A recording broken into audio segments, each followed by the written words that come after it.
अस्सलाम वालेकुम, I am doctor Babar Rahman.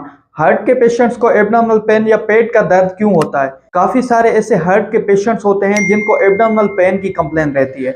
ये यूजुअली होता इसलिए कि हार्ट फेल्यूर वाले पेशेंट्स का जिस्म में पानी भर जाता है।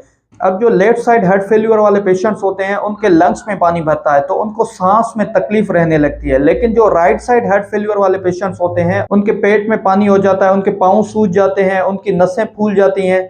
और जैसे ही पेट में पानी भरता है तो हमारा गैस्ट्रिक कंजेशन हो जाता है, लिवर कंजेशन होता है, लिवर में पानी आ जाता है। तो जैसे ही लिवर में पानी आएगा तो लिवर स्ट्रेच करेगा, और जैसे इस लिवर स्ट्रेच होगा तो उसका ग्लिम्सन कैप्सूल स्ट्रेच होगा। तो ग्लिम्सन कैप्सूल स्ट्रेच होने की वजह से पेशेंट को एब्डोमिनल पेन की कंप्लेन रहती है। और इसके अलावा भी पेशेंट को काफ़ी कंप्लेन हो सकती है, लाइक उसको ब्लोटिंग होगी, डिस्फेजिया होगा, एब्डोमिनल डिस्टेंशन होगी।